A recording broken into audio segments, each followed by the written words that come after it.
Добар ден, драги ученици. Добре дојдовте на денешна училница, на која што ние ќе се запознаеме со сложена реченица. Се надевам дека сте добри и дека ќе бидете расположени за работа. Најпрвен сакам да ми одговорите на следниве прашања. Што представува реченицата? Кои се главни членови на реченицата? Без кој реченичен член не може да има реченица? Како се вика делот од граматиката што ја проучува реченицата? Можете да го стопирате видеото, да си одговорите на прашањата и потоа да ги споредите вашите одговори. Се надевам дека на првото прашање одговоривте. Реченицата е целосна, заокружена мисла, изговорена или напишана. На второто прашање, кои се главни членови на реченицата, одговоривте дека се подметот и прирокот, дека подметот го представува вршителот на дејството, а прирокот го представува самото дејство. На третото прашање, без кој член не може да има реченица?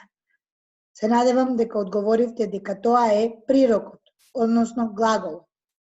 Дека без прирок, односно глагол, не може да има реченица. Без прирок, односно глагол, не може да има реченица. Зошто, драги ученици, го повторив ова? Зошто го нагласив ова? Затоа што реченицата не може да постои без прирок. Затоа што прирокот ќе не биде важен во поделбата на речениците кои што ќе ги делиме на прости и сложени.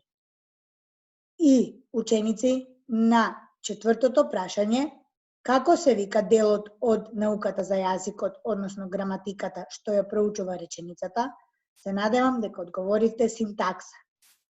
Вие се запознавте со морфологија, со фонетика, со фонологија, со лексикологија, за кои што ќе учите поодделно во другите одделенија. Сега, драги ученици, да видиме кои се прости, а кои сложени реченици. Марија се врати порано дома. Птиците го свиреа утринскиот концерт. Се слушаше невиден џагор од улицата. Гората ја раскажуваше својата приказна. Петката е заслужена за Марија. Ученици, во овие реченици имам поцртано по еден прирок. Во првата се врати, во втората свиреа, во третата се слушаше, во четвртата раскажуваше, во петата е заслужена. Од тука можеме да заклучиме дека ако во една реченица има само еден прирок, реченицата е проста. Ако во една реченица има само еден прирок, реченицата е проста. Во следниве примери ќе забележите дека имам поцртано по два прирока. Марија се врати дома и веднаш си легна. Птиците го свиреа утринскиот концерт, а сонцето пееше сони. Се слушаше невиден џагор од улицата и ја развеселуваше зградата.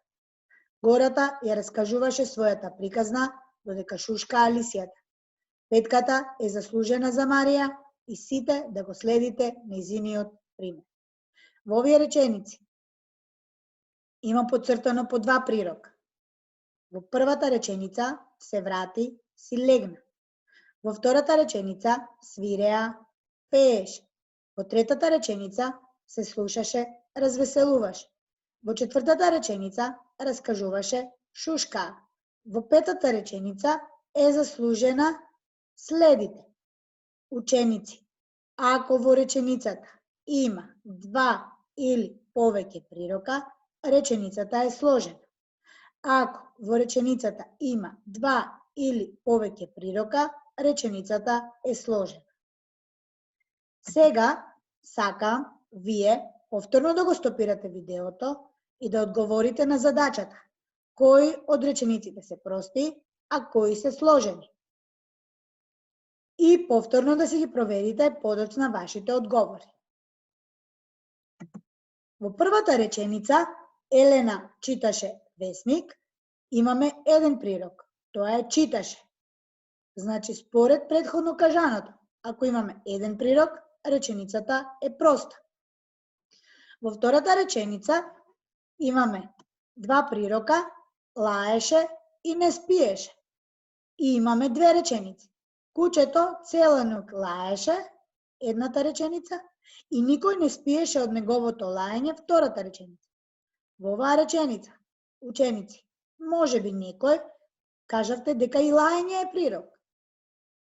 А може би другите се сеќавате дека лаење го учевме во првото полугодие како вид збор кој што го именувавме со глаголска именка, односно име на глаголско дејство, а не глаголско дејство само по себе. И од тука лаење не е прирок. Вратата се отвори и сите се зачудија од тоа што го видоа. Се отвори, се зачудија, видоа.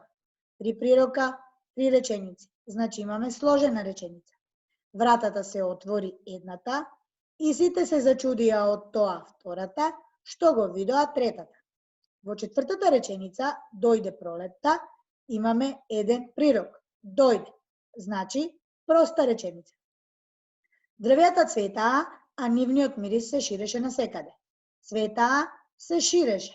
Два прирока, две реченици. Дрвјата цветаа едната, а нивниот мирис се ширеше насекаде втората. Значи, сложена реченица. Сонцето го најавуваше убавото време. Најавуваше. Еден прирок, една реченица, проста реченица. Ја гледавме денешната тебе училница. Гледавме. Еден прирок, една реченица, проста реченица. Ластовичката го направи своето гнездо под нашата стреја и си живееше спокојно.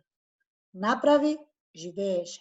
Два прирока, две реченици, сложена реченица.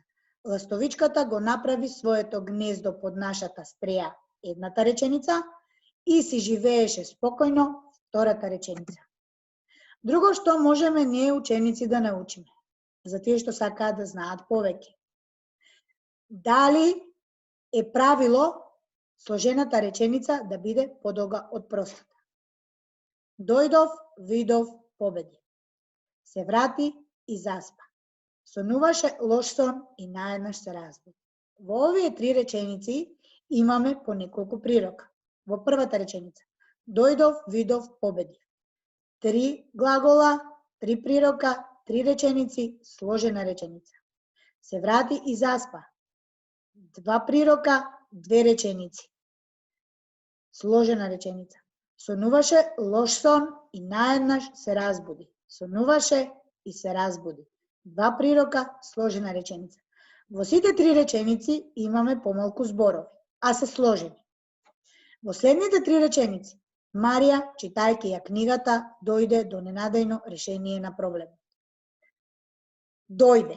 Само дојде. Не е читајќи, не е решение. Глаголски зборови, но со друго значење. Не со значење на прирок.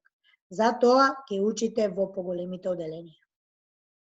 Значи, проста реченица, повеќе зборови, подолга од сложената. Симон се јави опседнат со големото јаболко. Се јави. Еден прирок, проста реченица, подолга од сложените. Зборувајќи за нашата идна екскурзија, времето брзо летна, очекувајќи ги авантурите. Летна. Само летна. Нити зборувајќи, нити очекувајќи. Како што не беше ни читајќи. Значи, ученици, четвртата, петата и шестата реченица имаат повеќе зборови, а се прости. Првата, втората и третата реченица имаат помалку зборови, а се сложени. Од тука да заклучиме дека не е правило оти сложената реченица мора да биде подолга од простата. Може простата реченица да биде подолга од сложената. Друго, што сакаме да научиме, е тоа дали подметот мора да биде ист или може да биде различен за простите реченици во сложената реченица. Тие дојдоа веднаш, ама никој не ги пречека дома. Сите читаа, само Мартин не читаше. Билјана се расположи, а кучето постојано скокаше околу неа. Иван е најдобриот од целото оделение и секогаш е тука за нас. Ние се скаравме, ама пак брзо се смиривме. Децата чекаа цел ден и го дочекаа професорот накрај. За да одговориме на ова, треба првен да се подсетиме на кое прашање одговаравме за да добиеме кој е подметот во реченицата. Да ве подсетам, тоа е прашањето кој. Значи, кој дојде веднаш? Тие. Кој не ги пречека дома? Никој. Две реченици, два подмета, различни. Сите читаа, само Мартин не читаше. Кој чита? Сите. Кој не читаше? Мартин. Две реченици, два подмета, различен подмет. Билјана се расположи, а кучето постојано скокаше околу неа. Кој се расположи? Билјана. Кој постојано скокаше околу неа? Кучето. Две реченици, два подмета, различни. Иван е најдобриот од целото оделение и секогаш е тука за нас. Кој е најдобриот од целото оделение? Иван. Кој е секогаш тука за нас? Иван. Две реченици, еден подмет, истиот подмет. Ние се скаравме, ама пак брзо се смиривме. Кој се скара? Ние. Кој брзо се смири? Ние. Две реченици, еден ист подмет. Децата чекаа цел ден и го дочекаа професорот накрај. Кој чекаше цел ден? Децата. Кој го дочека професорот накрај? Децата. Две реченици, еден ист подмет. Не е правило дека подметот мора да биде ист за сите реченици во сложената реченица. Може да биде и различен, како во првите три реченици. Тие, никој. Сите, Мартин. Билјана, кучето.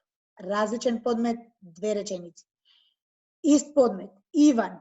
Ние, децата. Ученици, ве оставам во пријатно расположение и со мала домашна задача да си напишете по 10 сложени реченици.